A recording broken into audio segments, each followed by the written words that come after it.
Whether the movie was good or not, I was just really happy that it was actually playing in one theater in my area in Orange County, California, Westminster 10, Regency Cinemas. Thank you so much for stepping up and playing this movie when a lot of other theaters would not. Now, I know the film is controversy and it has a lot to say about what's going on in the world today, but I was just hoping that it would be funny. Of course, I'm talking about The Interview, which is the brand new film written and directed by Seth Rogen and Evan Goldberg, best friends in the world. Of course, they gave us Superbad, and this is the end.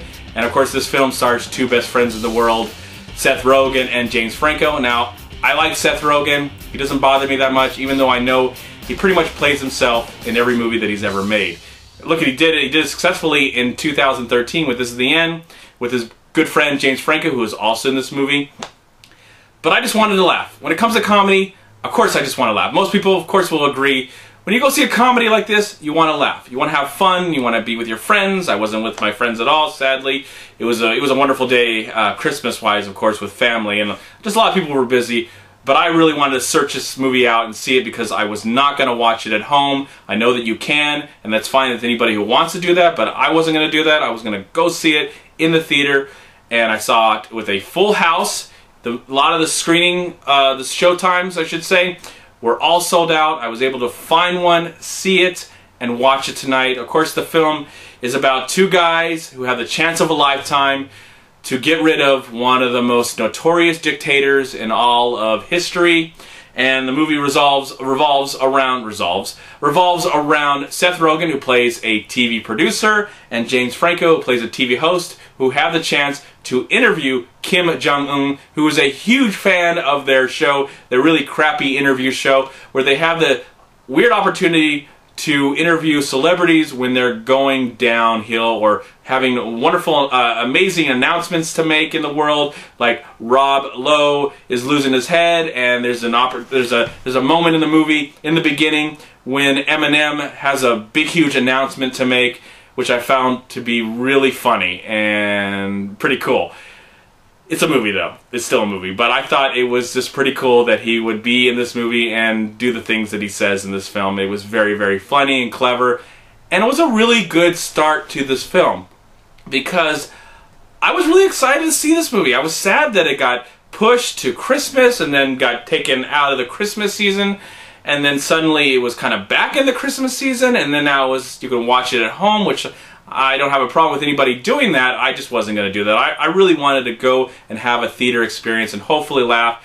Because for me, this year in 2014 has been one of the worst years of comedies I've ever seen.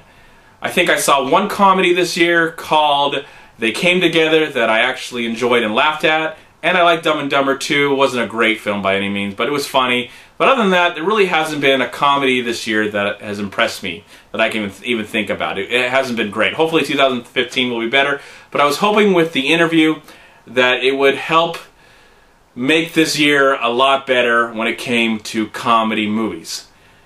Does it? Yes, it does. Is it great? No, it's not. But it's really funny. It's extremely funny. It is a little long. The movie runs almost 2 hours. I probably would have shaved off about 22 minutes of the film, made it about an hour and a half. You know, the first part is them getting the job. The second part is them leading up to the interview, and then the final 30 minutes is the interview. I would have liked that to be like a 90-minute comedy instead of it goes on for another 2 hours. Of course, the film also stars Lizzie Chaplin and a couple of newcomers that I've seen in other films before. I can't really place where, but they add a lot to the movie. I'm talking about Randall Park, who plays Kim Jong-un, and Diana Bang. What a unique name that is. Diana Bang, who plays this woman who lives in North Korea that is kind of the person they communicate with leading up to the interview. And there's some weird romance going on between her character. She's kind of a producer, and Seth Rogen's character, who's kind of a producer. But, you know, I didn't go online to really read much about this. I didn't really care about the Sony hack. A lot of people, you know, get excited about that and want to read all the emails. I have lots of friends who did that, and they told me some interesting stories. But honestly, I didn't care about the Sony hack. I didn't care what was real, what was not. I just wanted to go into this movie and have a good time and laugh. And I did. I laughed a lot. You know, Seth Rogen, he's good at playing himself. And James Franco is a great actor. Of course, he's been nominated. He's a director himself. He's done dramatic roles. He's done comedic roles. And he is great at being this character that is pretty much playing someone like himself. He's just, you know, it's James Franco playing James Franco. But I liked his character. He was quite of a scumbag and kind of full of himself. And I liked some of the growth and the character arc that he goes through. That was pretty cool. But I will tell you right now, when we get to know the Supreme Leader, Kim Jong-un, who is played by Randall Park, the movie is stoled by him. His performance in this film is like comedy gold.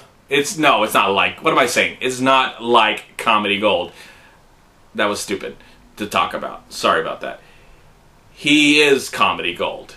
He is so funny. His character, he does a great job at really kind of sympathizing with this individual and having fun with this idea of playing this part and being this person and having the feelings that he has for his country and for his personal life, and he's just dealing with all these things and this weird relationship that he starts to have with James Franco as they kind of become friends. And I don't really want to say where it goes from there, but of course, if you want to, I didn't want to, but you can go on YouTube, I think, and see the ending of this movie. I didn't want to know the ending of the film, even though some people had kind of spoiled it on Facebook. I tried to just put it out of my mind and enjoy the film leading up to the ending. And I think the ending was pretty effective. I'm not going to go in detail about it, but it was really effective just because of some of the feelings that were created for these characters. That's all I'm going to say. Randall Park, amazing job, great job. I would love to see him be awarded for some sort of comedy thing. I would hope that this film, whoever gets a chance to see it, I hope that he gets more work from it. I think Randall Park shows right here that he's a great comedic actor, and I want to see him in more movies playing different kinds of roles.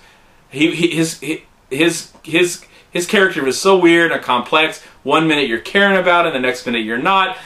He was just all over the place, and it was so amazing. He stole the movie for me. His performance alone really grabbed me and made me care about this film when I wasn't. There were some times where the movie dragged a lot, and I felt like the comedy kind of took a back seat to this weird story that incorporates a lot of action and violence that was quite effective and interesting and funny. I mean, it's funny. It's a funny movie. Don't get me wrong. It may not be the greatest comedy. I don't think they expected it to be the greatest comedy ever made. It's not a great comedy by any means, but it's funny. I enjoyed it. It is the best comedy that I have seen in 2014. I know that's not saying a lot, but it just really helped. I really was glad to go to the theater. It was nice to go to the theater and laugh at the movies again. I really haven't done that much this year. So I would recommend this movie if you can find it. If you want to stay home and watch it at home, it's the easiest way, of course, to do it. But if you can find it in your area, I highly recommend you get some friends together. I really tried to. It's Christmas Day. It was Christmas Day when I'm shooting this review. Of course, when I upload it, it'll be gone, and we'll move on to the 26th or 27th of December. I hadn't had a chance to go see this with friends and family or anybody. Everybody was really extremely busy, and that's okay. I got to see it with the full house. It was completely sold out. I was able to find a screening, but it was completely sold out, so it was kind of fun to see it with a bunch of strangers who were laughing, and I was laughing along with them. And I just had a really good time. Again, it's not a great film, but it was just nice to go to the theaters and laugh again, and I really appreciate it. And I really like the concept. I thought it was a really great concept that doesn't take itself too seriously, but I think it does have something to say, even though this is not a political thriller. But it was kind of interesting that it kind of went in these weird routes with politics at sometimes, and with the comedy and what's going on with the relationship between America and North Korea. And it's a nice kind of what-if story. I don't expect anything like this to ever happen, of course, but it was a nice what if kind of scenario. And I enjoyed it. I did enjoy it, and I'm really glad I saw it in the movie theater where I feel like most movies need to be seen, especially this film.